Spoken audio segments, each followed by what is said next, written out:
এক যে ছিল চন্দন, যে সিগারেট বিড়ি খেত, জুয়া খেলতো, আয়েশ করে জীবনটা কাটিয়ে দিচ্ছিল। ওর নিজের বুড়ো বাবা মা আর পরিবারের প্রতি কোনো চিন্তা ছিল না। সে জানতো যে দুটো বাগান আর একটা বড় গোশালা থেকে ভালো রকম ইনকাম হয়, তো ওর কাজ করার কোনো প্রয়োজন নেই।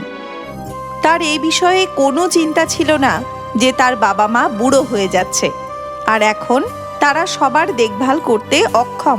ওরা সব সময় চন্দনের ভবিষ্যতের জন্য চিন্তিত ছিলেন। তো এমন চললে তো সে সব কিছু নষ্ট করে দেবে। তুমি চন্দনকে কিছু বোঝাচ্ছ না কেন? যতক্ষণ থাকবো ততক্ষণ খেয়াল রাখবো, আমাদের পর সব কাজ কে দেখবে? আমি বহুবার ওকে বুঝিয়েছি, কিন্তু ও তো আমার কোনো কথাই কানে তোলে না। মদ সিগারেট খাচ্ছে, যত পয়সা দিই সব জুয়া খেলে উড়িয়ে দিচ্ছে। চিন্তা করো না, সব ঠিক হয়ে যাবে। আমাদের তো এই একমাত্রই সন্তান, শুধু একটু খারাপ সঙ্গে পড়ে বিগড়ে গেছে আর কি। চিন্তা না, তোমার এই আদরের চোটে ও সব বিগড়ে দিয়েছো। আসতে দাও ওকে, দেখবো কি করে কাজ না শিখে পারে। তুমি ঘুমিয়ে পড়ো, ও তো অর্ধেক রাতের আগে বাড়ি ফিরবেই না। কোনো ব্যাপার না, আজকে তোর সাথে কথা বলতেই হবে। ওরা দুজন চন্দনের জন্য অপেক্ষা করতে থাকেন। ওদিকে চন্দন ওর বন্ধু মাধবের সঙ্গে দোকানে বসে সমানে মদ খেয়ে যাচ্ছিল। আরে মাধব, আমি সবসময় জুয়ায় হেরে যাই ভাই। তোর দ্বারা জুয়া খেলা হবে না, তোর কোনো জ্ঞান নেই। জ্ঞান? আরে হট, আমাকে ছাড়া আর কেউ খেলতে পারে নাকি জুয়া? তোর থেকে বোকা এই কে আছে বলতো? মজা করছো? আমার সঙ্গে মজা করছো?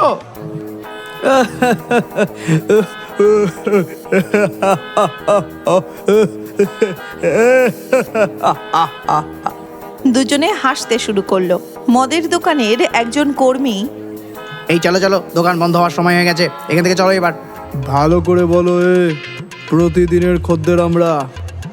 সেই লোকটা যখন দেখলো দুজনে নেশায় চুর, সে চুপ করেই রইল।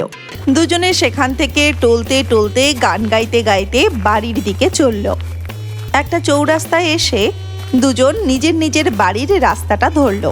চন্দন তার বাড়ির দিকেই যাচ্ছিল, হঠাৎ দেখলো একটা লোক একটা কুকুরকে বড় বকলেস দিয়ে আটকে রাস্তা দিয়ে আসছে। চন্দন ওদেরকে দেখতে পায়নি এমন করে রাস্তা দিয়ে টলতে টলতে চলতে চলতে তাদের সামনে এসেই পড়লো। লোকটা ডান দিকে গেল তো চন্দনও ডান দিকে, লোকটা বাঁ দিকে গেল তো চন্দনও বাঁ দিকে। চন্দন তো কিছুই বুঝতে পারলো না। ও সেই লোকটাকে একটা হালকা ধাক্কা দিয়ে সরানোর চেষ্টাই করছিল, তো কুকুরটা জোরে চন্দনের উপর ঘেউ ঘেউ শুরু করলো। একটু ঘাবড়ে গিয়ে চন্দন একটা পাথর কুকুরটার দিকে ছুঁড়ল। চল হট, কুত্তা গাড়ে। কুকুর তো আরো জোরে ঘেউ ঘেউ শুরু করলো। যখন সে দেখলো কুকুরটা তার মালিকের নিয়ন্ত্রণের বাইরে, সে ভয় পেয়ে পালাতে লাগলো। কুকুর ওর পেছন পেছন দৌড়ানো শুরু করলো। আগে আগে চন্দন, তো তার পিছনে সেই কুকুর, আর তার পেছনে সেই কুকুরের মালিক। আরে মাজরা দেখে পেছনে পড়ে গেছে, কুত্তা নাকি ভূত? চন্দন যত তাড়াতাড়ি পারলো পালালো, আর কোনো রকমে কুকুরটাকে ফাঁকি দিয়ে সে তার নিজের বাড়িতে এসে পৌঁছালো। এত রাত অবধি কোথায় ছিলি? রাত্রির 1টা বাজতে গেল, তোর কি কোনো হুঁশ জ্ঞান আছে? কি মা, তুমি এখনো জেগে আছো? কতবার তোমাকে বলেছি আমার জন্য অত চিন্তা টিন্তা করো না। ওর ঘুম কি করে আসবে? বাবা, তুমি এখনো অবধি শোওনি? যার ছেলের এরকম অবস্থা, সেই বাবা কি করে ঘুমাতে পারে? বাবা, তোর কোনো কিছুর চিন্তা নেই, না তোর স্বাস্থ্যের, না বাবা মার, না এই ঘর বাড়ির। আমাদেরই করতে হয় এই বয়সে। নিজের ছেলেকে এরকম অবস্থায় দেখে কত চিন্তাই না হয়। ব্যাস, তোর এই সমস্ত কিছু বন্ধ। কাল থেকে আমার সাথে গিয়ে কাজ দেখবি। বাবা রেগে গিয়ে চন্দনকে জোরে একটা থাপ্পড় দিয়ে দেয়। চন্দন চুপচাপ সেখান থেকে গিয়ে নিজের ঘরে শুয়ে পড়ে। আজ সন্ধেবেলায় না জানি কার স্বপ্ন দেখলাম। পরদিন সকালে তার বাবা চন্দনকে সঙ্গে নিয়ে গোশালা আর দুটো বাগান দেখাতে থাকলেন। 3 জন লোক গরু মোষ তথা বাগানের দেখাশোনা করছিলেন। গোশালাতে চন্দনের একেবারেই ভালো লাগলো না, তাই সে বাগানে গিয়ে দাঁড়ালো। বাবার দেওয়া পরামর্শ মতো সে একজন কর্মচারীকে অনেকক্ষণ কাজ করতে দেখলো। তারপর সে বোর হয়ে একটা গাছের তলায় গিয়ে ঘুমিয়ে পড়ল। দ্বিতীয় দিনও সে ওই একই কাজ করলো। দুদিন ধরে মদ আর সিগারেট না খাওয়ায় সে সন্ধেবেলায় বাগান থেকে চাকরের চোখকে ফাঁকি দিয়ে মাধবের সঙ্গে দেখা করতে গেল। দুজনে মন ভরে মদ খেলো। তারপরে ধূমপান করতে করতে যে যার বাড়ি গেল। চন্দনের বাবা বুঝে গেলেন যে ছেলেকে অত সহজে বশ করা যাবে না, তাকে ওর সাথে শক্ত ব্যবহার করতে হবে। পরের দিন তিনি চন্দনকে গোশালা থেকে কিছু গরু বাইরে আনতে বললেন, যাতে সে এই গরু মোষের উপর নিয়ন্ত্রণ রাখতে পারে। চন্দন ওদের নিয়ে একটু দূরে একটা মাঠের মধ্যে পৌঁছালো। মাঠটা খোলামেলা, বড় আর ঘাসে ভর্তি ছিল।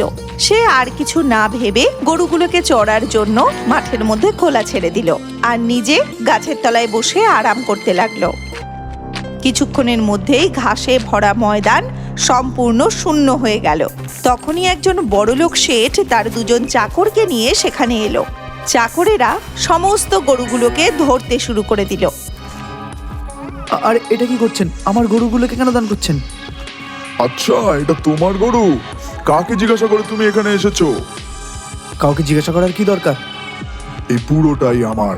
সামনের ক্ষেত, বাগিচা, ময়দান, এই সব যা দেখতে পাচ্ছ সব আমার। তুমি জানো না আমি শেঠ কাশিরাম? চন্দন তো কাশিরামের নাম অনেক শুনেছে, কিন্তু তাকে কোনোদিন দেখেনি। আমি জানতাম না এটা আপনার। আমি এক্ষুনি এখান থেকে চলে যাচ্ছি। তুমি সব মাটিতে মিশিয়ে এখান থেকে যেতে পারবে না। মালি কত কষ্ট করে এই শুকনো জমিতে দুটো চারটে ঘাস তৈরি করেছিল, আর তুমি সব নষ্ট করে দিলে। তোমাকে এর ক্ষতিপূরণ দিতে হবে। হ্যাঁ, কি? আমার জমি আগের মতো করে দাও।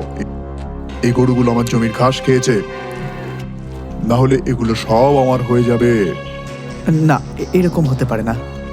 চন্দনের ব্যাপারে সমস্ত খোঁজ খবর নিয়ে পরদিন সেই শেঠ তাদের বাড়িতে এসে চন্দনের নামে সমস্ত ঘটনা খুলে বললেন আর ক্ষতিপূরণ রূপে সমস্ত গরুগুলোকে দিয়ে দিতে বললেন। চন্দনের খুবই খারাপ লাগলো। সে নিজে যতই খারাপ হোক না কেন, তার বাবা মাকে সে খুবই ভালোবাসতো। এমনকি শেঠ যে তার বাবাকে অপমান করেছে তার কারণ সে নিজেকে মনে করলো। সে ওই শেঠকে বলল যে ওই গরুগুলোকে দেওয়া যাবে না। ঠিক আছে, ওই ময়দানটা আগে যেরকম ছিল সেরকম অবস্থায় ফেরানোর দায়িত্ব তোমার। আর তা না হলে তোমাকে ওখানে বানানো একটা কামরাতে থাকতে হবে। চন্দন সে কথা মেনে নিল। এ কথা শুনে তার বাবা প্রথমে রেগে গেলেন, তারপর কিছু ভাবনা চিন্তা করে বললেন, ভগবান সবকিছু ভালোর জন্যই করেন। তারপর চন্দন সেই মাঠটাতেই এসে পৌঁছায়। তারপর সেই শেঠ তাকে কাজ বুঝিয়ে বললেন যে যদি তুমি পালিয়ে না যাও, সেই জন্য আমার এই কুকুর হীরা সব সময় তোমার সঙ্গে থেকে তোমার উপর নজর রাখবে। এ কথা বলে তিনি ওখান থেকে চলে গেলেন। প্রথমে চন্দন কিছুই বুঝতে পারল না যে সে শুরুটা করবে কোথা থেকে। কিছুক্ষণ পর সে সিগারেট খাওয়া শুরু করলো।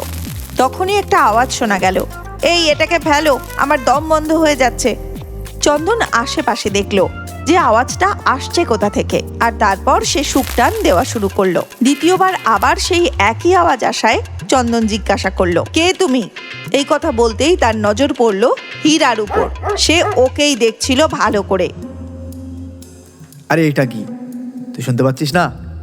আমার দম বেরিয়ে যাচ্ছে, আর তুই কুকুর হয়ে মানুষের মতো কথা বলছিস?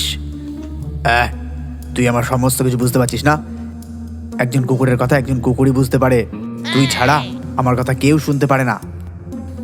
তুই আমাকে কুত্তা বললি নাকি? জ্বালাস না তো, যা গিয়ে কাজ কর, কামচোর একটা। আরে বন্ধ কর, বদ গন্ধ আসছে এখান থেকে। আচ্ছা, তা দূরে চলে যা, আমি খাবই। ভিক্ষার দেখা, তারপর বলছি। এই তুই নিজেকে কি ভাবিস রে? আরে আমি তো জানোয়ার, তুই এরকম জানোয়ার হলি কি করে? মানুষ হলে মানুষের মতো থাক। মদ খাবে, সিগারেট খাবে। ছি, কিরকম গন্ধ আসছে গা থেকে। এ বন্ধ কর তো তোর মুখ, কুকুর হয়ে এত কথা। তুই এসব বন্ধ কর, না হলে কামড়ে দেবো, না হলে তোর পেছনের হিসেবগুলো নেব। কিসের? সেদিন রাতে নেশার ঘোরে আমার ওপর একটা বড় পাথর মেরেছিলিস, সেদিন ছেড়ে দিয়েছিলাম, কিন্তু আজ আর নয়। আচ্ছা, তুই তাহলে ওই। চন্দনের মনে পড়ে গেল যে সেই দিন রাতে কত কষ্ট করে সে নিজের জীবনটা বাঁচিয়েছিল এর হাত থেকে। আজ তোকে ডাক্তারের কাছে পৌঁছেই দেবো আমি। আরে এর উপর কোনো ভরসা নেই, আমার জীবন বার করে দিতে পারে। মনে রাখিস, যতক্ষণ তুই এখানে থাকবি, না সিগারেট না মদ। চন্দন তার হ্যাঁতে হ্যাঁ মেলালো। তারপর সেই বাগানে ঘাস তৈরির জন্য সে মন প্রাণ দিয়ে খাটতে লাগলো। প্রায় 2 মাস পরে শেঠ কাশিরাম সেখানে এলেন। তিনি সবকিছু দেখে অবাক হয়ে গেলেন। তার বিশ্বাসই হচ্ছিল না এটাই কি সেই শুকনো জমিটা। চারিদিকে থোকা থোকা ফুলের গাছ সাজানো রয়েছে যেন। তারপরে রয়েছে সবুজ ঘাস, আর মাঝখানে রয়েছে একেবারে সবুজ টাটকা সবজি। বাহ চন্দন, তোমার কষ্টের ফসল ফলেছে তো। আমার তোমার ওপর খুব একটা রাগ ছিল না, খুব ভালো হয়েছে। তিনি চাকরদেরকে বললেন এখান থেকে সবজি তুলে রান্না করতে। আমরা তোমার পরিশ্রমের ফসল খাবো এবার। ধন্যবাদ। আমি এবার এখান থেকে যেতে পারি কি? হ্যাঁ হ্যাঁ, অবশ্যই। এইটা রাখো, তোমার এত পরিশ্রমের টাকা। আর যা সবজি চাও নিয়ে যাও। তোমার কষ্টের ফল প্রথম তোমার ঘরের কেউ খাক। আর আমি আমার আগের ব্যবহারের জন্য লজ্জিত। স্যারজি, এরকম বলবেন না। আমি আমার জীবনের শ্রেষ্ঠ শিক্ষা পেয়েছি। তারপরে চন্দন হীরার সঙ্গে দেখা করে নিজের বাড়িতে চলে গেল। সে তার মায়ের কাছে সবজি আর টাকাগুলো দিল। এটা আমার কষ্টের প্রথম উপার্জন। এটার উপর আপনাদের হাত আছে। বাবা, আমাদের আসল কামাই তো তুমি। তুমি তোমার খারাপ অভ্যাসগুলো ছেড়ে দাও।